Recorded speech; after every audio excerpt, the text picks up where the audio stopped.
수능 특강, 현대소설 6강에서, 전쟁의 비극성, 6.25 전쟁의 비극성이죠. 그래서 여기 그 주제 부분에 보면, 한국전쟁이라고도 하고, 한국전쟁 또는 한국전쟁을 우리 6.25 전쟁이라고도 얘기하거든요. 6.25 전쟁의 어떤 그 비극성에 관련된 건데, 여러 가지 주제에 있어서 다 같은 말이에요. 극한 상황, 전쟁의 상황에서 삶에 대한 의지라든가 생존 의지를 나타내는 것, 또 거기서 나타나는 사람들의 어떤 대응 방식이 나타나는데, 실질적으로 소주제적으로 내용을 정리해 보는 거니까, 삶의 방식이라든가 대응 방식. 그렇다고 해서 여기에 생존 의지라든가 삶의 의지가 없었던 건 아니지요. 그죠? 생존 의지.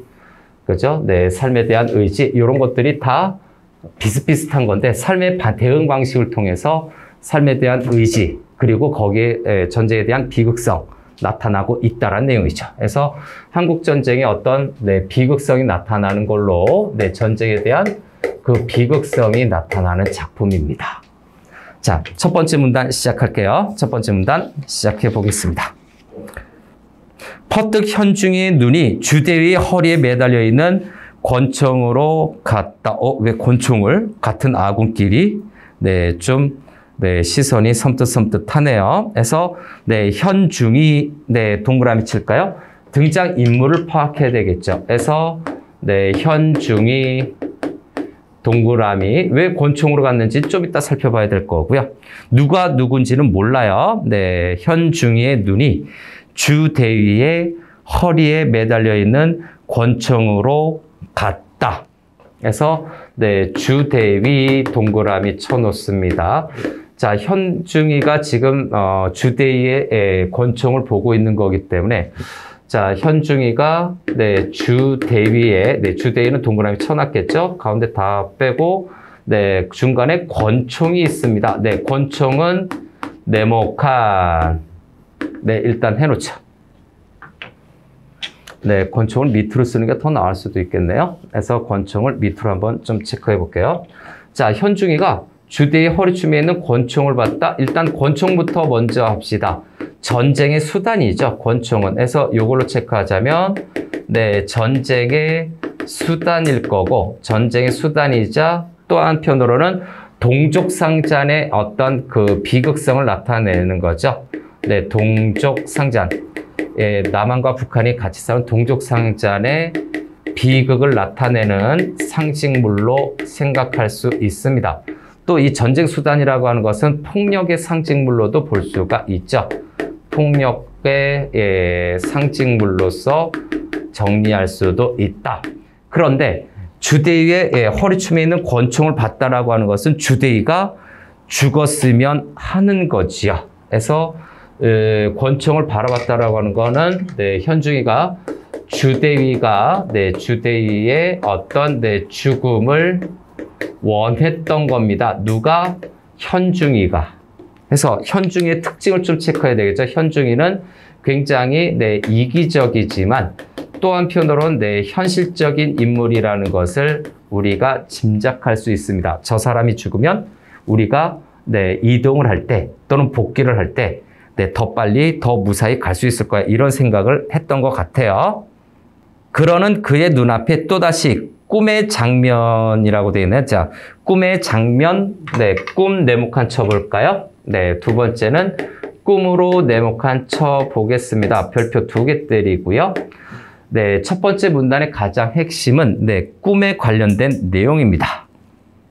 자, 꿈이라고 하는 것은 개미떼에 관련된 꿈이라고 얘기했습니다. 그래서 그 뒤인데 꿈의 장면이 나타났다. 그죠? 그래서 침을 칠칠 누렇게 해서 흙바닥에 개미 구멍이 있어 누런 빛을 한 조그만 개미떼가 연달아 기어 나오고 왕개미가 대기하고 서서 목을 잘라내고 있는 것이다. 왕개미가 기계적으로 주둥이를 놀리고 있는데 쭉쭉쭉 해서 개미에 대한 꿈에서 꿈을 미리 정리하면 첫 번째 이거는 뒤에 있는 후속적인 내용이죠. 개미에 관련된 꿈일 겁니다. 자, 그래서 개미에 관련된 꿈. 그런데 이 개미에 관련된 꿈은 현중의 심리적 압박감을 상징하는 거예요. 그래서 요거는 현중위의 심리적인 압박감을 상징하는 내용이고요. 압박감을 상징한다. 즉 이렇게 비극적인 상황에서 막 트라우마, 막 동료들이 죽고 적군이 죽고 그다음에 자신들도 죽음의 위기에 몰리는 그런 압박감을 나타내는 거겠죠. 그죠? 네, 압박감을 나타내는 거고 그 다음에 세 번째는 현중의 심적 압박감을 상징하면서 현중위의 어떤 처지를 암시하는 거이기도 한데 결국은 뭘로 귀결이 되느냐? 현중위의 죽음을 암시하는 거죠. 현중위의 죽음을 암시하는 복선적인 역할을 한다라고 봐야 됩니다. 현중의 죽음을 암시하는 복선에 해당되는 것이 꿈. 뭐 거의 내용 다 됐네요. 거의 대부분의 내용이 꿈에 관련된 내용이니까. 자, 현중의 꿈. 그래서 요 꿈 관련된 내용이 이 작품이 선정이 됐을 때 가장 많이 물어보는 요소 중에 하나이다라는 점. 자, 그 다음에 이 꿈에서 왕개미가 나타나요. 그래서 왕개미의 의미가 무엇인지 참고로 저 뒤에 내용을 볼 때 꿈에서 왕개미에 관련된 내용의 왕개미의 의미를 좀 반드시 확인해야 된다. 요거 잊지 말아야 됩니다. 다음 계속해서 가보겠습니다. 계속해서 자, 한결같이 누렇게 뜬 하늘에는 해서 두 번째 문단처럼 보이는데 두 번째 그 들여쓰기 부분에서는 꿈의 내용을 제시하고 있죠. 꿈의 내용을 제시하고 있는 부분이 있네요. 다시 꿈의 내용을 제시하고 있다. 자, 꿈의 내용. 한결같이 누렇게 뜬 하늘에는 황달든 태양이 타고 있고 그 밑으로 하나씩 넓게 깔린 불모의 황야에서 황달든 태양인가요? 여기에서 첫 번째 황달든 태양 세모 쳐야 될 거고요. 황달든 태양 세모 상징적인 소재들을 계속해서 써주고 있죠. 또 하나가 뭐가 있습니까? 넓게 깔린 불모의 황야라고 되어 있네요. 아무것도 살고 있지 않는 거친 들판이죠. 불모의 황야 세모 칩시다. 불모의 황야. 이건 절망적인 상황을 나타내는 상징적인 표현이지요. 그래서 이 부분은 첫 번째 절망적인 상황임을 나타내는 겁니다. 절망적 상황을 상징하고 있는 거예요. 꿈에서도 절망적인 상황이 나타난 거죠. 자, 이 절망적인 상황을 좀 더 구체적으로 보자면, 절망적인 상황을 구체적으로 보자면, 전쟁의 어떤, 극한 상황을 색채 이미지로 나타내고 있네요. 그래서 두 번째는 이 절망적 상황, 전쟁의 상황인데, 자, 전쟁의 상황을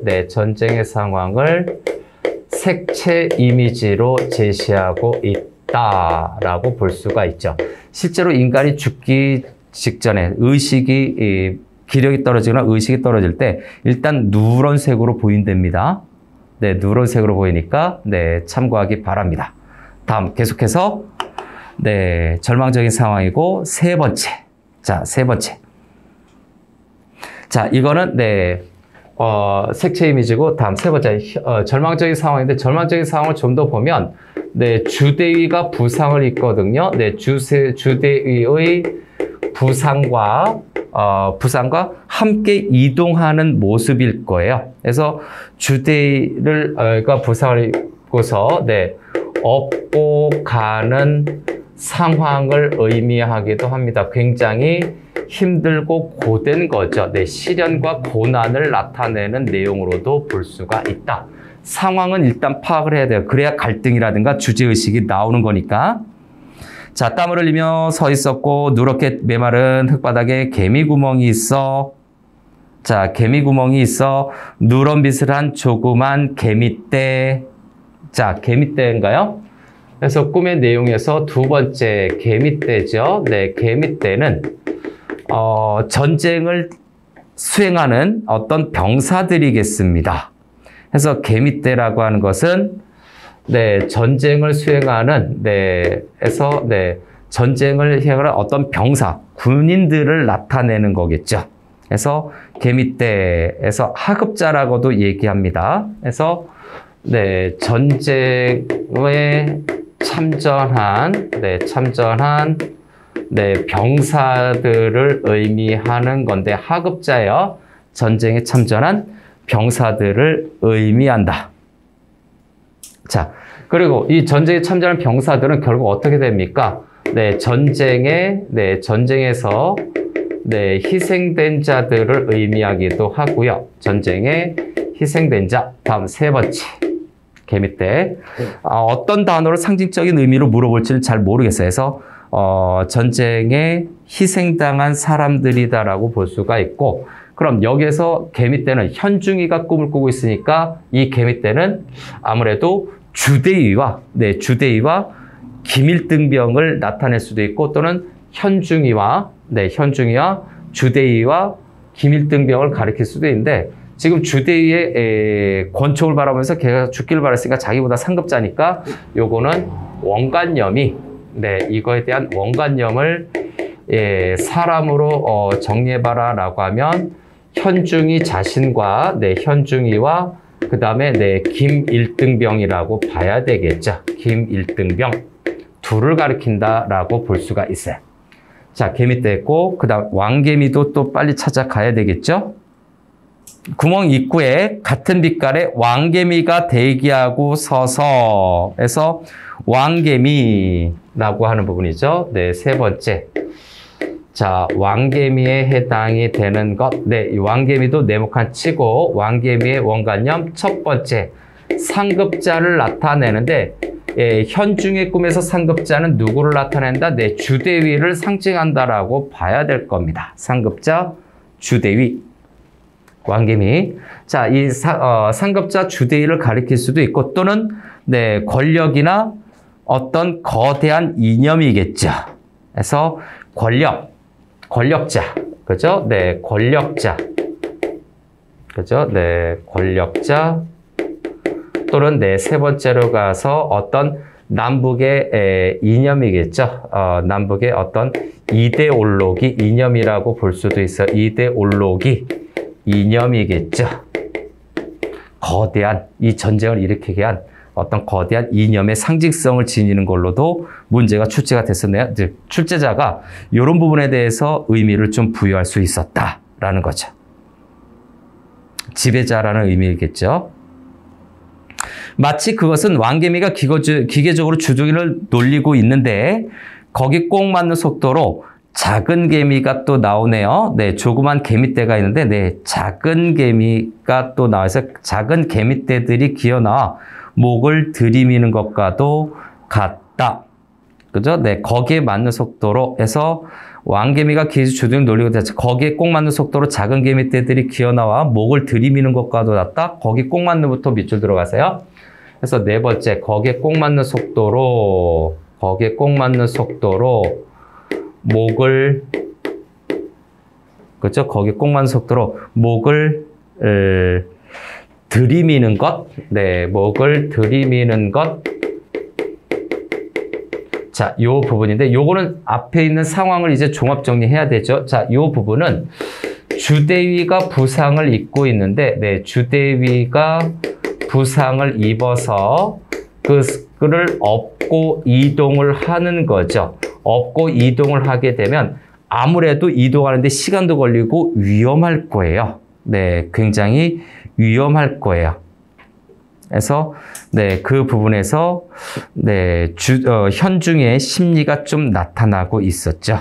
네, 현중의 심리가 좀 나타나는데 업고 이동하는 건데, 이 주대위가 업고 이동하는 것이 굉장히 위험하다라고 하는 거죠. 위험성이 높다라고 생각하고 있습니다. 첫 번째 문단은 요 정도로 내용을 정리할 건데, 첫 번째 문단은 요 정도로 일단 내용 정리가 이루어질 겁니다. 다음 또 계속해서 이어지는 부분이 있죠. 네, 개미 때의 꿈이 계속해서 이어지는 부분인데 일단 여기에서는 어떤 상황이라고 거의 묻히게 정강이 털이 거의 묻히게 되었다라고 해서 가장 핵심은 이 꿈의 가장 핵심적인 내용은 꿈의 핵심적인 내용은 여러 가지 상징적인 의미들도 있지만 결국은 위험성이 너무 크다라고 하는 것을 단적으로 나타내고 있는 거고 이 위험성이 크다라는 건 결국 이 꿈을 꾼 현중이가 죽게 될 것이라는 것과 연결이 되는 거죠. 초조할 밖에 없었다. 해서 초조할 밖에 여기 한 번만 더 쓸까요? 그래서 이 공간에서 초조할 밖에 하는 부분이죠. 초조할 밖에 없었다라고 하는 것은 현중이의 심리죠. 현중이의 인물의 심리를 직접 제시하고 있어요.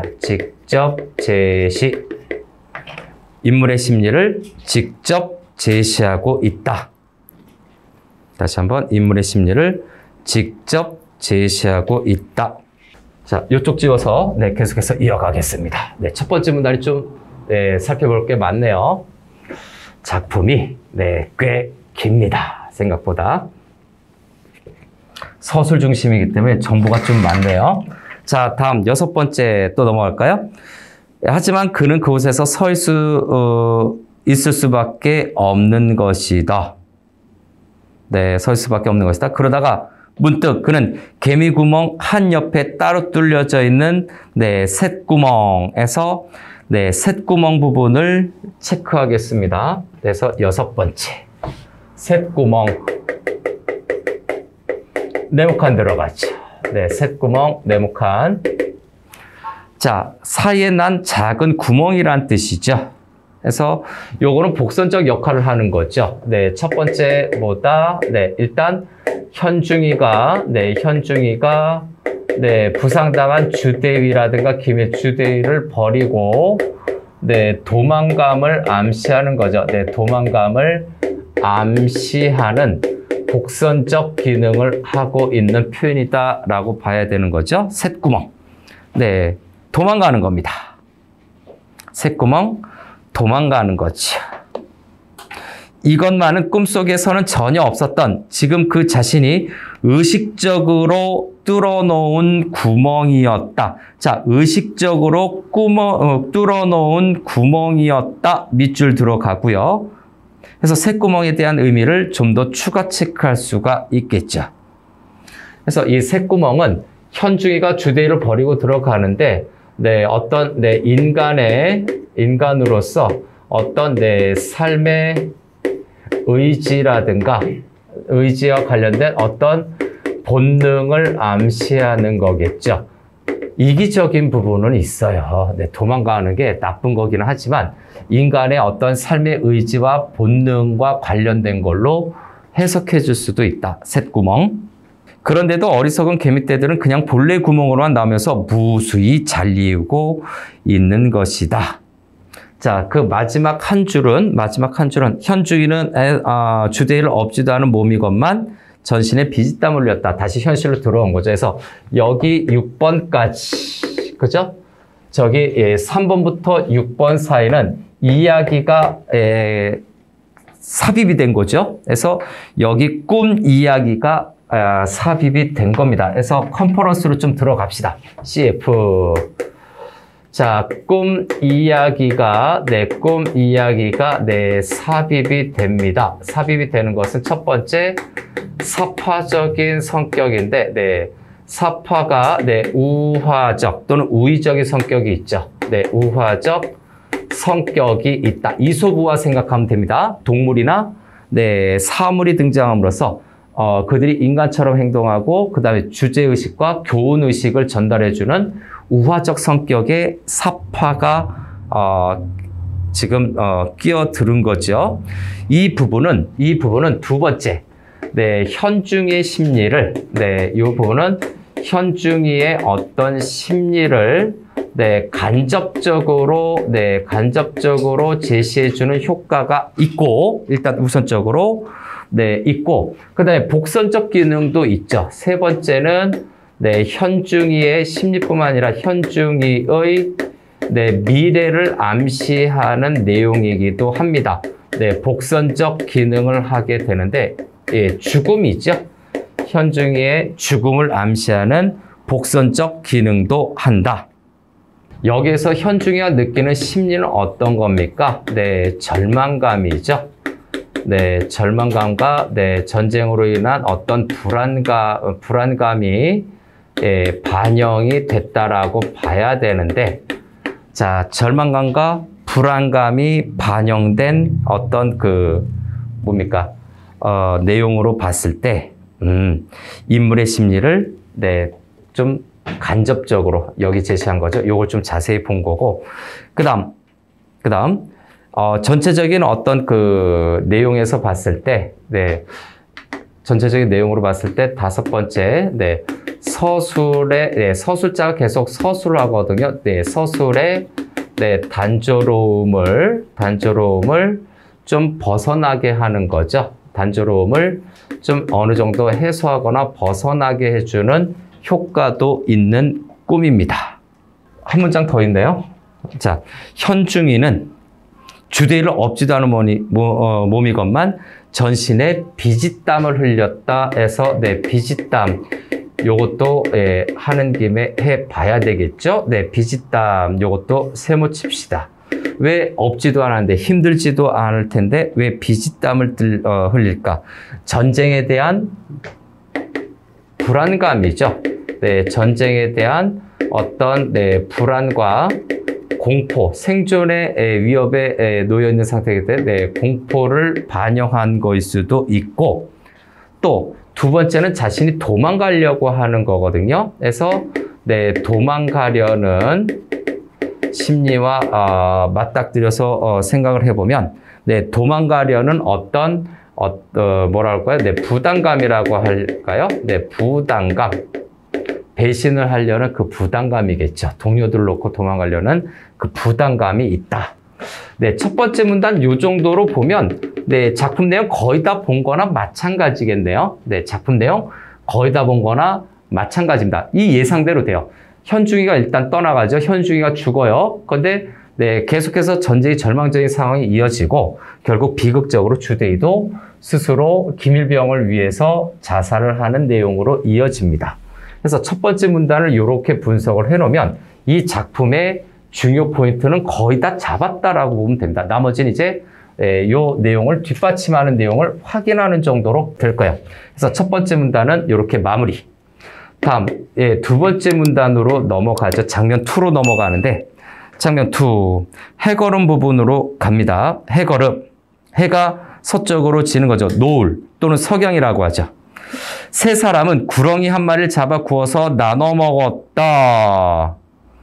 자, 구렁이 한 마리를 잡아서 구워서 나눠 먹었다. 굉장히 절박한 현실이겠죠. 그래서 네, 여덟 번째로 갈까요? 구렁이를 잡아서 구워서 네, 나눠 먹었다. 라고 하는 것은 네, 생존의 의지겠습니다. 생존 의지, 삶에 대한 의지가 반영이 되는 거지요. 그래서 네, 다른 말로 하면 요거는 네, 삶의 욕구, 생존의죠. 삶의 욕구가 나타난 걸로 봐야 되겠죠. 다음. 다 먹고 난 현중이가 뒤라도 마려운 듯이 자리를 떴다. 자, 자리를 떴다. 밑줄 칠까요? 뒤가 마려운 것은 좀 불안한 거죠. 긴장한 거죠. 그래서 네, 자리를 떴다라고 하는 부분은 네, 세모 쳐놓읍시다. 네, 구분되게. 자리를 떴다라고 하는 것은 네, 현중이가 네, 도망가는 거죠. 네, 주대의와 김일병을 나타내 네, 주대의와 네, 김일병을 두고 네, 떠남. 네, 좀 좋은 말로 합시다. 네, 그냥 떠나는 거죠. 그냥 놔두고 무책임하게 떠나는 거예요. 떠나는 것을 의미하는 거죠. 그런지 좀 만에 주대의가 김일등병에게 말했다. 자네도 여길 떠나게. 자, 자네도 여길 떠나게. 밑줄 들어갑니다. 자네도, 뭔가요? 네, 자네도 여길 떠나게. 여기서 두 가지를 우리가 짐작할 수 있네요. 자, 첫 번째는 주대위는 현중이가 지금 떠난 현중이가 자기가 부상 입고 나니까 떠난 것을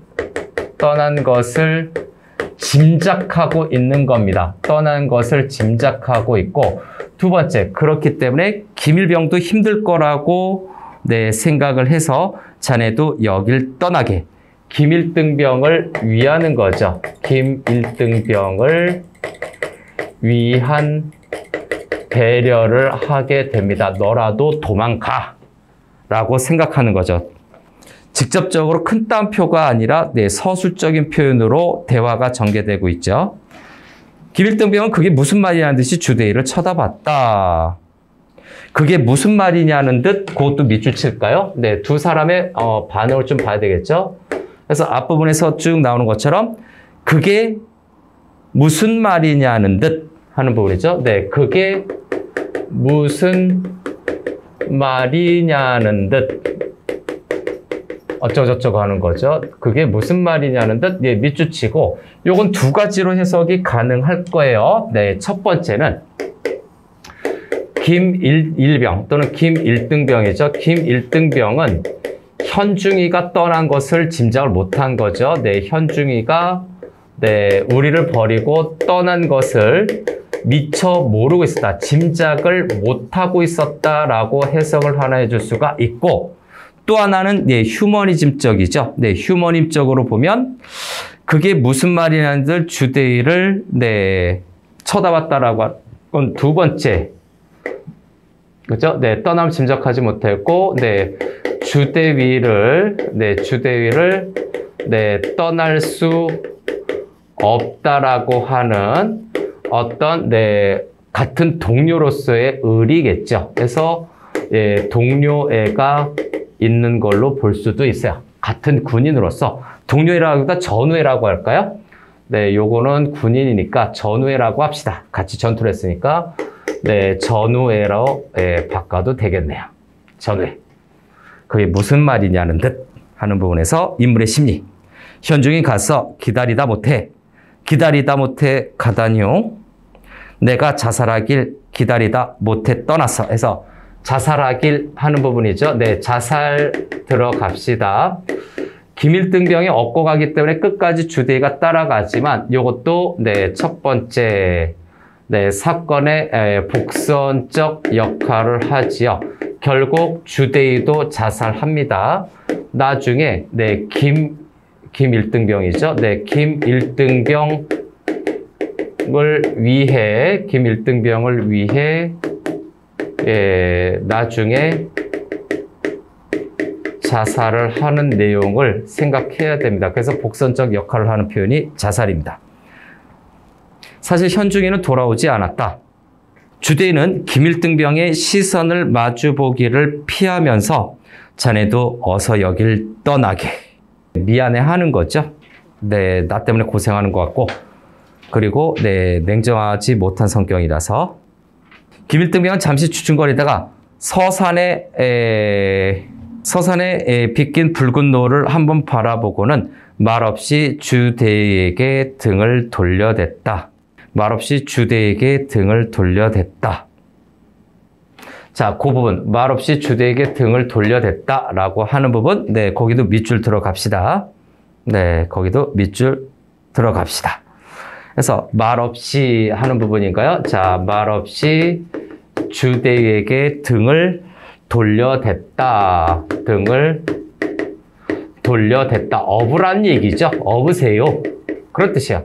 자, 등을 돌려댔다까지 쭉 밑줄 치고, 등을 돌려댔다 동그라미 칩니다. 이 행동의 의미가 뭐겠습니까? 행동의 의미는 김일등병이 주대위를 업으려고 하는 거죠. 주대위를 업으려고 하는 겁니다.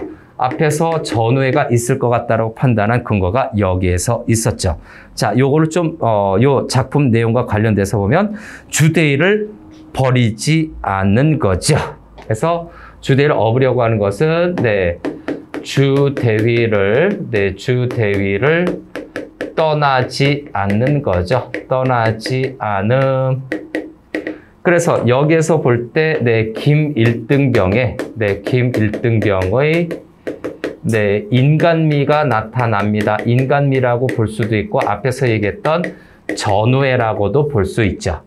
이 인간미를 또 다른 말로 뭐 휴머니즘에서 슈바이처 뭐 이런 걸로 예, 엉뚱한 네, 예시인 것 같지만 서로 연관성 있는 네, 휴머니즘적인 요소를 나타낸다. 이렇게 평가할 수도 있습니다. 휴머니즘, 인간미, 인간의 휴머니즘, 전후의 뭐 이런 거겠죠. 자, 계속해서 볼까요? 혼자 업고 걷는 길이라 도무지 앞으로 나가지지가 않았다. 그만큼 힘든 거죠. 네, 이동하기가 힘든 거죠. 조금 가서는 쉬고 조금 가서는 쉬고 했다. 해서 주대의를 업고 이동을 하네요. 하루 종일 걸은 것이 10리길도 못 되었다. 네, 이동을 못하는 거죠. 그동안 두 사람은 산개구리 몇 마리를 잡아 날로 먹었을 뿐이다.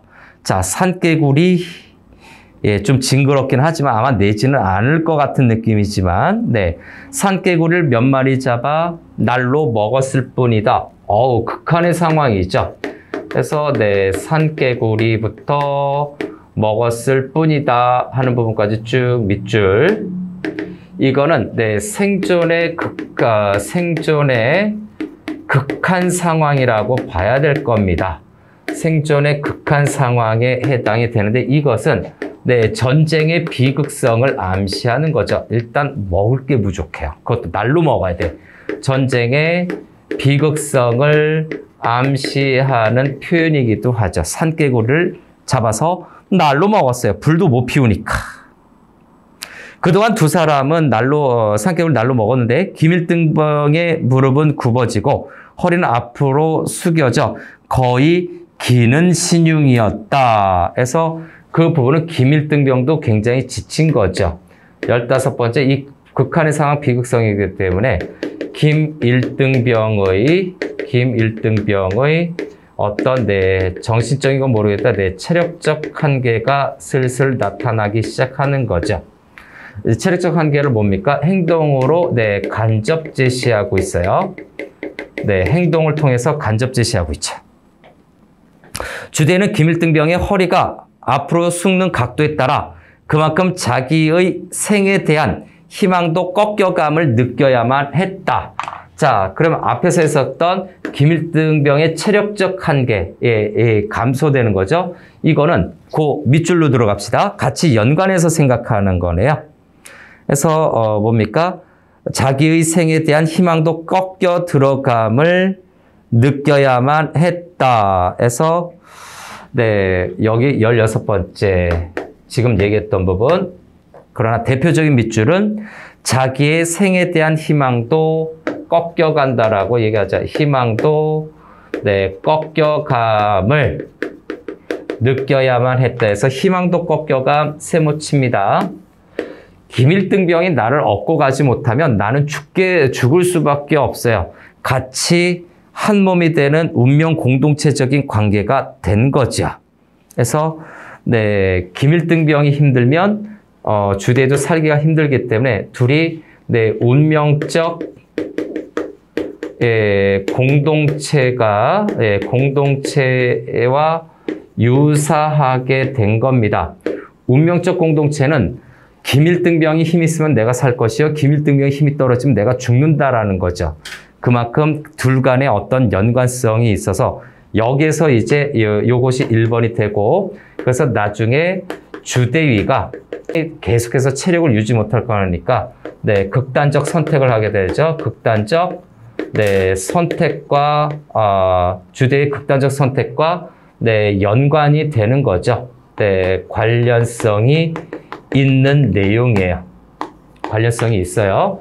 주대의가 극단적인 선택을 합니다. 김일병을 위해서. 자, 이 정도면은 아마 이제 앞으로 진행되는 것이 어떤 건지 뭐 대충은 네, 이제 감이 좀 잡히기 시작할 거예요. 저녁 때쯤 어느 능선, 네, 시간의 변화가 좀 있습니다. 근데 요걸 다른 장면으로 좀 잡지 않고 보는 것은 계속해서 요 지금 파악한 그 연장선이라고 봐야 돼요. 저녁 때쯤 어느 능선을 돌아가느라니까 까마귀 한 마리가, 자, 까마귀 세모 쳐야 되겠네요. 상징적인 소재들이 되게 많이 쓰이고 있어요. 그래서 까마귀 세모 들어갑시다. 그래서 17번째인가요? 네, 까마귀. 원래는 고구려 때는 길조를 쓰였는데 이거 불길함을 상징하는 거죠. 네, 불길함을 암시하는 상징물로 보이는데 불길함을 암시하고 또 까마귀가 있는 곳에 뭐가 있다? 네, 시체가 있는 것이지요. 그래서 네, 불길함을 암시하고 두 번째, 또 다른 걸로 보자면 현중이가 도망가서 죽었다라는 것을 암시하기 때문에 네, 현중이의 죽음 암시. 현중이의 네, 죽음을 암시하는 네, 새로 봐야 되겠죠. 현중이의 죽음 암시, 까마귀 한 마리. 그래서 이거는 결국 뭡니까? 전쟁의, 그렇죠? 네, 전쟁의 참혹함이 나타나죠. 네, 죽어야 되는 거니까 전쟁의 참혹함과 관련이 되는 소재로 볼 수가 있다. 까마귀. 깎은 듯한 낭떠러지가 가로놓여 있는 것이다. 그래서 낭떠러지, 네, 추락사 했나요? 네, 떨어져 죽었나요? 그래서 네, 낭떠러지도 네, 상황 관련해서 보겠습니다. 낭떠러지는 네, 현중이가 추락사 했음을 네, 상징하는 상징물이겠죠. 낭떠러지. 자연적 배경이네요. 발길을 돌리며 김일등병은 무심코 아래를 내려다보았고요. 네, 무심코 아래를 내려오는데 거기에 까마귀 두세 마리가 앉아서 무언가 열심히 쪼고 있었다. 사람의 시체였다. 그리고 첫눈에 그것은 현중이의 시체. 해서 밑줄만 치고 갑시다. 뭐 별로 달가운 건 아닌데, 자, 현중이의 네, 시체, 전쟁의 비극성이죠. 그냥 밑줄만 치고 확인만 하면 돼요. 현중이의 시체. 어제 저녁 두 사람 버리고 떠났을 때와 똑같이 네, 위는 셔츠 바람이요, 아래는 군복 바지에 군화를 신고 있었다. 까마귀란 놈이 시체 얼굴에 붙어서 무언가 쪼고 있는 것이었다. 그러다 이쪽을 보고는 날아갈 기미를 보이다가도 끼욱끼욱 몇 번을 본 다시 쪼기를 계속하는 것이다. 아유, 얼마나 참혹할까요. 시체 얼굴에 이미 눈알은 없어져 떼꾼하니 네, 검은 구멍이 나 있다. 처참한 시체의 모습이겠죠. 전쟁의 비극성이죠. 그래서 그 까마귀가 파먹는 그 모습을 통해서 여기 전쟁의 비극성, 네, 전쟁의 참혹함 얘기한 거예요. 추가 체크 안 하고. 그래서 예, 두 사람은 이쪽으로 와 아무데나 쓰러지듯이 누웠다. 현주의 시체를 보자 마지막 남았던 기운마저 빠져버리고 만 것이다. 됐죠? 네, 현주의 시체를 보자 하는 부분이죠. 하나 체크해야 되겠네요. 네, 현중이의 시체를 보자. 현중의 시체를 보자. 네, 여기 위에다 연결해도 돼. 시체를 보자. 그래서 여기에서 또 이어지는 거죠. 시체를 보자. 어떻게 된다요? 네, 기운마저 빠져버리고 만 것이다. 네, 기운마저 네, 빠져버리고 만 것이다 라고 하는 이 부분도 체크하죠. 기운마저 빠졌다라는 건 그만큼 절망감이 커지는 거죠. 그래서 네, 동료의 죽음을 통해서 자, 요거는 자, 전우 또는 동료의 죽음을 통해서 네, 자신들의 어떤 비극적 상황이죠. 죽음이겠죠. 비극적 상황을 예감할 거예요. 얼마나 두렵겠습니까? 자신들의 비극적 상황을 예감하고 있다라고 봐야 되겠습니다. 자신들이 죽을 거라는 것을 알고 있는 거죠. 자신들이 죽을 거라는 것을 아마 짐작하고 있는 것일 겁니다. 그죠? 그래서 요거 예감한 건데 결국 삶의 희망이, 그죠? 네, 삶의 희망이 네, 사라져감을 나타내는 표현이다. 그래서 두 번째 문단도 이렇게 마무리하겠습니다. 보면 네, 잠시 후에라고 하는 부분이 네, 세 번째 문단으로 끊어진 부분입니다. 여기서는 아까 얘기한 대로 네, 절망감에 사로잡힌 네, 김일등병의 모습도 나타나고 또 나뉘거든요. 그 다음에 네, 포소리의 희망이 꺾이는 부분이 좀 나타나요. 계속해서 이제 하얀 곡선을 긋게 되는데, 자, 잠시 후에 하는 부분으로 바로 들어갈게요. 네, 잠시 후에 김일등병은 무엇을 생각했는지 일어나 허청거리며 벼랑 쪽으로 가더니 돌을 집어 던지기 시작했다. 네, 전후회죠. 네, 시체 파먹지 말라고 전쟁에 대한 두려움과 거부감입니다. 그래서 돌을 집어 던지기 시작했다라고 하는 부분이죠. 네, 돌을 집어 던지기 시작했다. 현대의 시체 쪽에다가 돌을 집어 던지기 네, 시작했다라는 부분이죠. 네, 밑줄 들어갑시다. 요것도 밑줄 들어가서 첫 번째, 일단 동료의 시체를 봤는데 그것을 계속 파먹는 걸로 보니까 네, 동료의 어떤 죽음을, 동료의 시체죠. 동료의 죽음을 네, 지켜주려고 하는 거죠. 지켜주려 한 행동으로 볼 수도 있고, 김일등병이 좀 네, 착하네요. 다음 두 번째는 네, 죽음에 대한 두려움이 있을 거예요. 그래서 이들도 죽음에 대한 두려움을 느끼고 있는데 그 죽음에 대한 두려움이죠. 네, 죽음에 대한 두려움을 네, 거부하려는 네, 행동으로 네, 체크해 볼 수도 있겠네요. 죽음에 대한 행동을 막 거부하려는 나름대로 삶의 의지라고 볼 수도 있겠죠. 곧 못마땅한 듯이 끼욱끼욱하고 네, 끼욱끼욱하고 하며 다시 내려앉아요. 까마귀가 안 되죠. 김일등병은 도로와 쓰러지듯이 예, 누워버렸다. 그래서 다시 누워버렸다. 이렇게 거부하려는 행동이 있었으나, 자, 누워버렸다라고 하는 거 두 번이나 누웠네요. 그래서 앞부분에서 이어지는 누워버렸다 하는 요 부분까지는, 자, 누워버렸다 요 부분까지는 김일병도 네, 절망과 체념을 하는 걸로 볼 수가 있겠네요. 네, 직접적인 설명은 아니지만 이 행동을 통해서 계속해서 파악을 하는데, 결국 김일병도 절망감에 사로잡힌 거예요. 네, 절망감에 사로잡히는 건데, 옆에 누워있는 주대위를 돌아다 보았다. 그의 눈은 감은 채 번듯이 누워 있었다. 자, 그래서 주대위가 눈을 감는 거죠. 네, 주대위를 보니까, 자, 눈을 감고 있었어요. 눈을 감고 있었다. 그죠? 네. 그래서, 네, 눈을 감은 채라고 되어 있네요. 그래서, 눈을 감은 채. 눈을 감고 있었다가, 네, 감은 채. 요 부분이네요. 그래서 주대위는 눈을 감은 채라고 하는 부분에서 주대위의 심리를 좀 짐작해 보려고 합니다. 자, 여기서 나타나는 주대위의 네, 심리를 유추해 보자면, 주대위 심리는 일단 죄책감, 자책감일 겁니다. 네, 죄책감 또는 네, 자책감이 들었을 거예요. 왜? 현중이가 떠나간 걸 말릴 수도 있어요.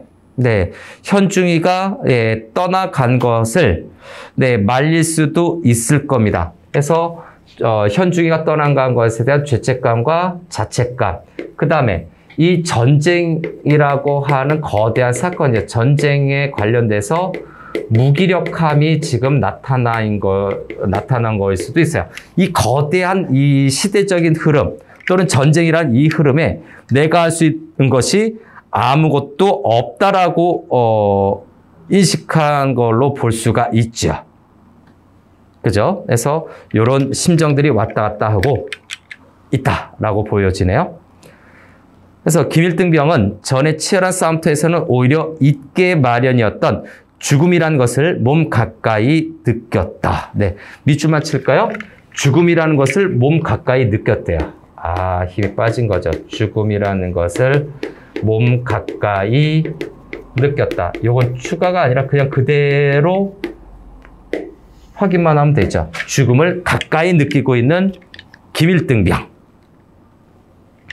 내일쯤은 까마귀가 자기네의 눈알도 파먹으리라. 김일등병이 생각하고 있는 겁니다. 네, 김일등병이 생각하는 거죠. 그래서 거기에 김일등병의 체념과 절망이 나타나고 있는 겁니다. 그래서 다시 한번 누워버렸다 절망과 체념 여기서부터 이미 나타나 있기 때문에 파먹으리라. 네, 절망과 체념하고 있어요. 누가? 김일등병이. 그죠? 네, 김일병이라고 써놓을게요. 라떼는 말이야라고 했을 때 보통 일병이라고 부르는데 여기 일등병이라고 해서 네, 김일병이 절망과 체념하고 있죠. 차라리 자기 편이 먼저 주고 모든 것을 모르고 지나가기를 바랬다. 그는 문득 울고 싶어졌다. 그러나 그럴 기운조차 그에겐 없었다. 얼마나 힘든 상황입니까? 그래서 여기까지는 네, 지금 세 번째 문단으로 나뉜 부분인데 네, 세 번째 문단으로 나뉜 부분인데 네, 그 중에서 네, 3-1이라고 되어 있죠. 네, 3-1이라고 할 수 있는 부분이네요.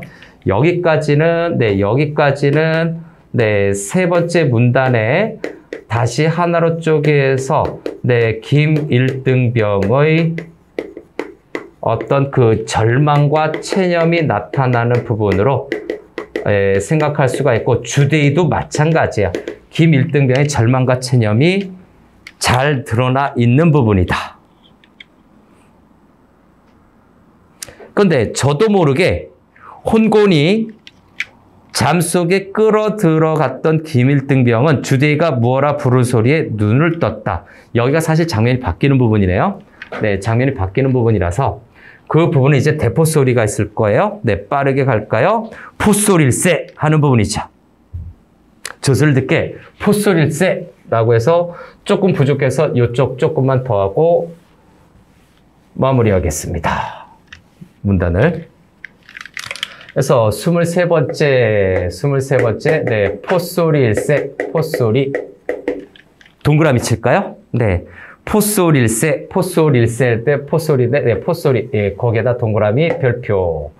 아마 살 수 있다는 희망을 상징하는 것을 청각적으로 제시한 거겠죠? 네, 그래서 희망의 상징을 나타내는 거죠. 그래서, 네. 살 수 있다라는 어떤 네, 생존에 관련된 희망이죠. 네, 제생존의 희망을 암시하는 건데 이것을 네, 청각적, 감각적 이미지로 제시하고 있습니다. 대포소리 펑! 예, 그걸로 제시하고 있죠. 김일등병은 정신이 번쩍 들어 상반신을 일으키며 귀를 기울였다. 기대감이죠. 그래서 네. 희망을 암시한다, 뭐 기대감을 암시한다 그런 용어들이 같이 묶이는데 우레소리 같은 포성이 은은히 들려오는 것이다. 그래서 희망, 생존을 암시하고 청각적 이미지고 또 어떤 네, 구원의 상징성이 있겠죠. 구출을 할 수 있다는 네, 구원의 네, 상징성을 지니고 있는 걸로 볼 수도 있겠습니다. 어느 편 포입니까? 아군의 포야. 155mm의 이 주대의의 간별이면 틀림없는 것이다. 네, 주대의에 대한 어떤 그 믿음이 있다라는 얘기죠. 그래서 이 주대의의 간별이면 틀림없는 것이다. 김일병의 의식을 통해서 드러낸 건데, 네, 틀림없는 것이다. 라고 하는 것은 네, 밑줄 쭉 들어가고요. 김일병의 의식에서 나타났지만 이거는 주대의에 대한 어떤 확고한 믿음이 있는 거지요. 그래서 주대의에 대한 믿음이에요. 네, 주대의에 대한 네, 믿음이다. 그렇죠? 네, 주대의에 대한 믿음이 있는 거고. 그렇지만 너무 멀어 사심리는 실이 되겠어. 네. 사심리는 좀 세모 쳐야 되겠네요. 네, 사심리는 세모. 대포소리가 들려서 희망은 가졌는데 사심리는 좀 너무나 먼 거죠. 그래서 사심리는 대략 16km 정도인데 좀 멉니다. 그래서 숫자부터 들어갈까요? 24번째, 네, 사심리. 세모 치고 또 이어지는 거 있습니다. 거기에 네, 사심리는 7이 되겠어. 아군의 포라도 네, 소용이 없다. 세모 들어가시죠. 희망을 기껏 품었는데 소용이 없다 하는 부분도 세모 칩니다. 이 두 개를 묶으면 희망이긴 희망인데 너무 멀리 있어요. 그래서 네, 사심리죠. 네, 사심리는 실이 되겠어. 자, 앞에서 잠시 희망을 가졌는데 이 부분에서는 첫 번째 포소리가 포소리라고 할게요. 앞에서 했던 포소리가 먼 거거든요. 포소리가 멀다라고 하는 건 희망을 잠시 가졌는데 더 가라앉게 만드는 거거든요. 더 가라앉게 만든 거기 때문에 더 큰 좌절감을 느끼게 하는 거죠. 느끼게 하는 그 표현이 바로 사심리, 소용이 없다라는 표현에서 나타나고 있다. 김일등병은 도로 자리에 누워버렸다. 그럼 이제 좀 감이 오나요? 김일병이 눕는 것은, 김일병이 눕는 것은 절망이네요. 그래서 김일병이 자리에서 계속 눕는 표현이 나온다라는 것은 절망감의 표현이다라고 우리가 정리할 수 있겠습니다. 계속해서 마지막 5번째 문단으로 넘어가겠습니다. 5번째 문단으로 넘어가겠습니다. 주대인은 지금 자기는 각각으로 죽어가고 있다고 느꼈다. 이상슬의 맑은 정신으로 그게 느껴졌다. 자, 이 부분이죠. 이 부분은 주대위가 이상슬의 맑은 정신으로, 자, 다시 한번 주대위가, 주대위 일단 동그라미 마지막 확인 들어가요. 주대위는 죽어가고 있다고 느끼고 있었다 하는 부분이고, 죽어가고 있다고 느꼈다. 그 다음 이상슬의 맑은 정신이죠. 맑은 정신. 그렇죠? 죽어가고 있다고 느꼈다죠. 본문 작품에서는 죽어가고 있다고 느꼈다. 거기에다가 맑은 정신 쭉 밑줄 들어가서 한 번에 정리하겠습니다. 죽음 직전에 정신이 맑아진 거네요. 그래서 요거는 주대위의 인물의 내면이죠. 주대위의 내면 심리를 제시하고 있죠. 주대위의 심리를 제시하고 있는데 죽음 직전에 정신이 맑아진 겁니다. 그래서 주대위의 내면 심리를 나타내는데 이제 냉정하게 희망보다는 냉정한 현실 판단을 하고 있음을 우리가 암시하는 걸로, 현실 판단을 하고 있음을 암시하는 걸로 받아들일 수도 있겠네요. 그러다가 그는 드디어 지금까지 피워던 어떤 상념과 정면으로 부딪혔다. 어떤 상념? 세모 쳐야 됩니다. 어떤 상념? 마음속에 품고 있는 어떤 생각이겠죠. 연속번호로 25번으로 합시다. 다음. 그래서 어떤 상념, 세모 치고요. 좋은 거 아니에요? 자, 요 어떤 상념이 바로 뭐냐면, 표현이 되어 있을 거예요. 그것은 권총을 사용해야 한다. 권총을 사용, 세모 치죠. 권총을 사용. 뭔지 알겠죠? 냉정한 현실 판단, 바로 자살입니다. 김일병을 위한 자살이겠죠. 아무래도 죽을 자기가 진작 자결을 했던들 모든 문제는 해결됐을 게 아닌가. 현중이와 김일병은 그래도 빨리 후퇴를 해서 살아남지 않았을까 해서 권총을 사용, 세모 쳤나요? 그 다음에 자결이라고 하는 단어가 있네요. 자결, 세모 쳐서 굳이 추가적인 체크, 필기 없이 이렇게 정리가 가능하죠. 어떤 상념은 권총을 사용해야 되는 건데 자결을 의미하는 거다. 거의 뭐 추가 체크할 필요는 없고, 이것이 바로, 이 자결이 바로 뭐라고요? 이것이 이제 화살표로 갑니다. 화살표로 가면 모든 문제를 해결할 수 있다라고 생각하는 자, 문제 해결 동그라미 칩시다. 문제 해결. 자, 여기서 모든 문제가 해결된 것은 현중이와 지금 김일등병만 남아 있는데 현중이와 김일등병이 살아남는 거죠. 김일등병이 살아남을 수 있었다라는 얘기입니다. 그런데 자신도 살려고 어떻게든 바둥바둥 버텨봤던 것이 이런 비극을 몰고 온 것이 아닌가라는 생각을 하는 것 같아요. 주대위가 이렇게 생각하는 이 모든 걸 다 묶어봤을 때, 여기에서 주대위의 심리를 한마디로 얘기하자면 자책이에요. 자책입니다. 그래서 우리 송민곡 같은 거 공부할 때 CF 송민곡도 체크할 수 있죠. 님과 이별한 것이 자신의 탓이다라고 하는, 내 탓이다라고 하는 자책의 심정을 연결할 수도 있다. 첫째, 현중이가 밤길을 서두르다 벼랑에 떨어져 죽지 않았을지 모른다.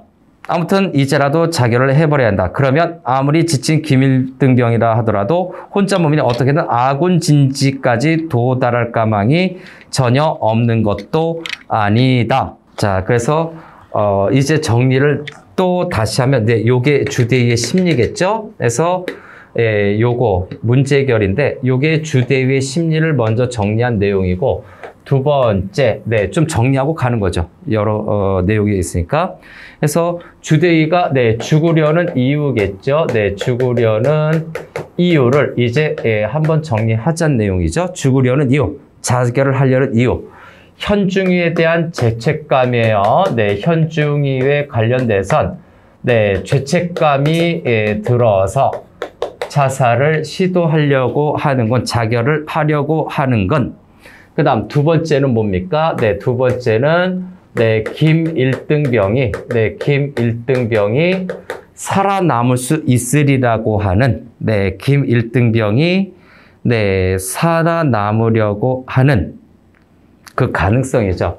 김일등병의 어떤 생존 가능성을 두고서 살 수 있을 거야 라고 생각하는 거겠죠. 빨리 후퇴를 하면 되니까. 그래서 그는 김일등병을 향해 포슬이 나는 방향은 동남쪽이다. 바로 우리가 누워있는 발 쪽 벼랑을 왼쪽으로 돌아 내려가면 된다 라고 하는 거죠.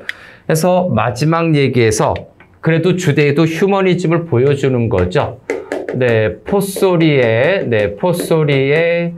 방향을 알려주고 있어요. 주대위가 방향을 알려주고 있는데, 자, 이 포소리의 방향이 뭐겠습니까? 포소리의 방향은 아군의 진지죠. 이것의 주대위는 아군의 진지를 찾을 수 있도록, 김일등병에게 말하는 거죠. 김일등병에게 알려준다라고 할게요. 똑같이 알려주고 있다. 이런 평가를 할 수가 있네요. 김일등병에게 알려주는 거야. 있는 힘을 다해 명령조로 말했다. 김일등병이 너무 인간적이니까 안 들을까 봐. 그리고 무거운 손을 움직여 허리에 권총을 슬그머니 빼었다.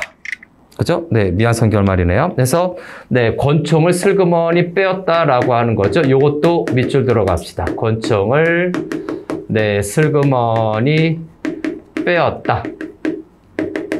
앞의 내용을 정리해 보니까 이 권총을 슬그머니 빼었다라고 하는 것은, 자, 첫 번째, 자신이 자결을 하려고 하는 거죠. 그래서 주대위가 자결을 하려는 목적으로 뽑은 거고, 두 번째는 김일등병을 위협하는 거죠. 그래서 김일등병을 위협을 해서 포소리 쪽으로, 포소리 쪽이 그래서 해석한 거예요. 아군 진지 쪽이거든요. 포소리 쪽. 바로 아군 진지 쪽으로, 아군 진지 쪽입니다. 쪽으로, 뭡니까? 보내려는 의도다. 아군 진지 쪽으로, 보내려고 하는 거죠. 아군 진지 쪽으로 살리려는 의도죠. 네, 살리려는 네, 목적으로 권총을 쓱 뽑은 걸로 볼 수가 있겠습니다. 그렇죠? 네, 주대위의 행동이 뭐다? 이것이 바로 네, 주대위의 자결 목적의 행동이죠. 요 모든 내용이 주대위의 어떤 목적으로 했네요. 네, 목적으로 해서 네, 요것이 주대위의 행동 목적입니다. 주대위의 행동 의도가 무엇인지를 짐작해 볼 수 있죠. 마무리하겠습니다.